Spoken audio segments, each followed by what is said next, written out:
Hey guys, here's that Gretsch White Falcon build you've been waiting for. If you're like me and you've always wanted a Gretsch White Falcon but can never really afford or justify one, then check this out. I built this guitar, it plays and sounds just like a Gretsch White Falcon for less than 400 bucks. I'm Dan, this is Guns of Guitars, and I'm gonna show you how I built this thing along with a few tips, tricks, and hacks to make it easy and even improve a few things. Now I know the first thing you guys are thinking is that this thing looks nothing like a White Falcon. And you're right, but I didn't really want it to.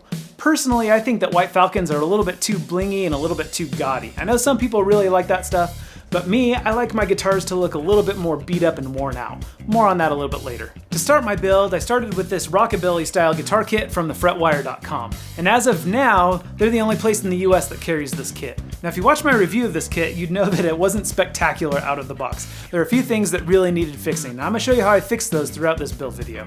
First, I started out by giving this thing a fret job. Now it was supposed to come with frets that were pre-leveled and crowned from the factory, but it was a really poor job. Now, originally I thought I was gonna have to level all the frets and just start over completely from the beginning. But when I looked closer, it actually was only off in a few areas, so it was a better candidate for a fret touch-up as opposed to a full fret job, and I'll show you how I did that right now. To do this, first you need to completely level out your fretboard using a notch straight edge. Now if you haven't seen it yet, you need to check out my video on how to make your own pro luthier tools, because I show you how to make a notch straight edge for only a few bucks. Now once my fretboard was completely level, I used an old credit card as a fret rocker to find out which frets were taller than the rest and mark them with a Sharpie.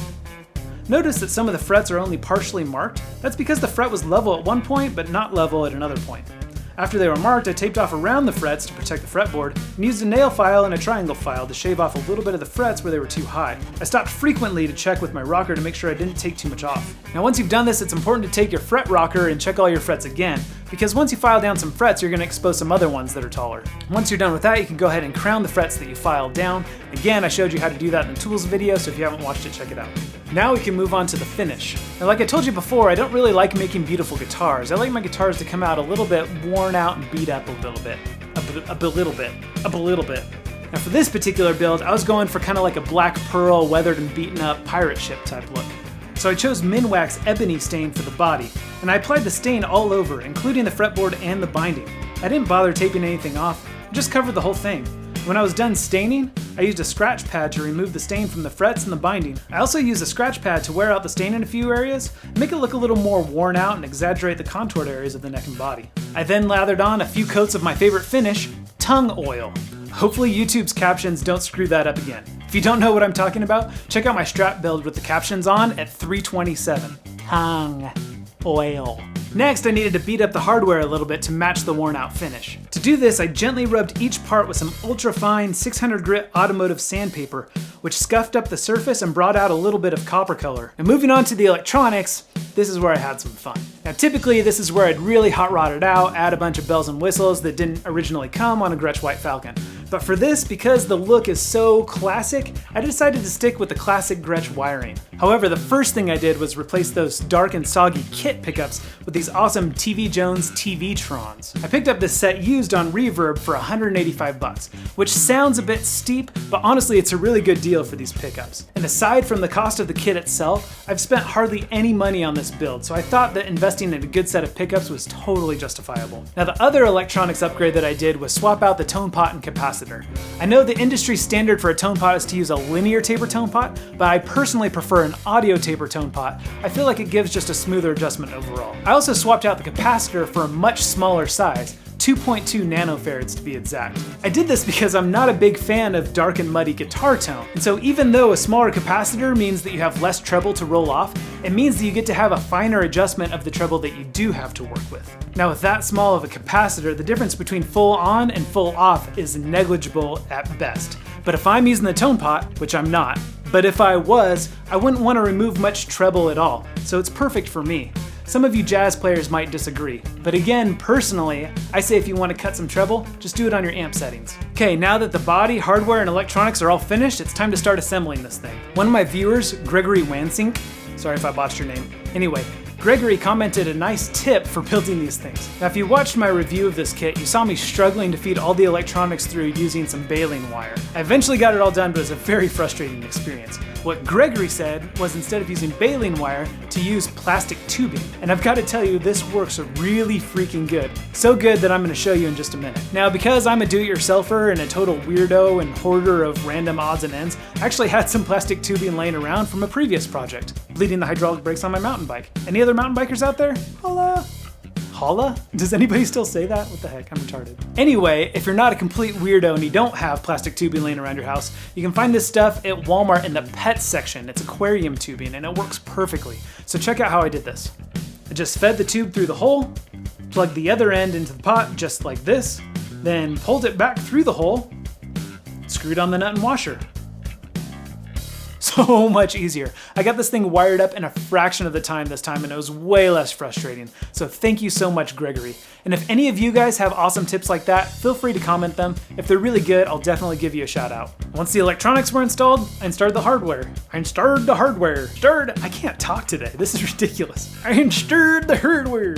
Now, the biggest issue that I had with the hardware on this kit was that it could not stay in tune to save its life. Now, I knew that the biggest culprit was definitely the Tune-o-matic bridge. As I was using the tremolo, I could literally hear the popping and scratching of the strings moving across the bridge saddles. So that was the first thing I replaced. Now, I took a little bit of a risk and I found this Tune-o-matic roller style bridge on Amazon for just 13 bucks. And all I can say is, wow, this might be the best 13 bucks that I've ever spent upgrading a guitar. As I work the action of the trem, you can actually see the rollers doing their job. And not only that, but this bridge is way more adjustable than a typical Tune-o-matic. Each saddle adjusts individually, and like a Tune-o-matic, you can reverse the direction of each saddle to extend the range. Not only that, but you can use these set screws right here to move the whole bridge forward, backward, or diagonally to really fine-tune your bridge placement. This made intonating the guitar a breeze. Now, the other piece of hardware that I upgraded to fix tuning stability was this nut piece. I upgraded to a Graphtec TUSQ XL. I forget exactly which model it was. I'll put a link in the description for you when I find it, but it was the one that everybody recommended for a Gretsch style build. I did have to do some minor fitting overall, and I had to cut the slots a little bit for the tiny strings. Now, I'm not going to show you how to properly slot a nut for your strings. That is a topic that deserves a whole video on its own. But I will go ahead and show you real quick how I fit the nut to fit this guitar. As you can see, this nut is a little too wide, a little too tall, and after reslotting, some of the strings are sitting too deep. So basically I had to take some material off all the way around. Now, these Graphtec nuts are really soft, so this doesn't really take a whole lot of work. I started with the sides and just ran each side across a flat file until I removed enough material that it lined up with the sides of the neck. Then I switched to fine sandpaper on a soft surface, like this piece of carpet, to round off the edges and polish down some of the scratches. Next, I used the file again to remove some of the base of the nut to lower the overall height. You want to have a nice low string height at the nut so that when you're fretting these lower notes, it doesn't bend the string out of pitch. A general rule for the string height at the nut is that if you pinch the string at the second fret, it should barely clear the first fret. If you're pinching it at the second fret and you see a big gap between the string and the first fret, then you're going to have a lot of out of tune notes up here. Likewise, if you're pinching the string at the second fret and you can see your string touching the first fret, then you're too low, and that's going to cause some fret buzz up here in the first 3 frets. Lastly, I went back to the sandpaper to take a little off the top so that the tiny strings didn't sit so low in the nut. The general rule for this is that you want to see about half of the string exposed on top of the nut. There, now that's a much better fitting nut. Now, the last upgrades that I made to the hardware were purely for aesthetics. I got wooden variations of the pickguard and these humbucker mounts from flatguitar.com. This time I went ahead and had Mr. Flat laser on a pirate version of the Gretsch Falcon logo that I sketched up. I also real quickly just made this truss rod cover and I cut it to match the style of the headstock, very similar to the way a Gretsch Falcon truss rod cover matches the shape of its headstock. I sanded all these wood pieces down real good and stained it with this pickled oak color. Now, that stain goes on white, but as you can see, it actually turns the wood a vintage creamy gold color. I sprayed these with a few coats of poly to protect them from scratches and they were good to go. Okay, now that this thing's all built up, strung up, and set up, let's see how it compares to the original kit. For this demo, I'm going to be recording directly into Logic Pro, and I'm going to be using the same EQ and amp simulation settings for both the before and the after. So any differences in tone you hear are purely from the guitar, they are not from software.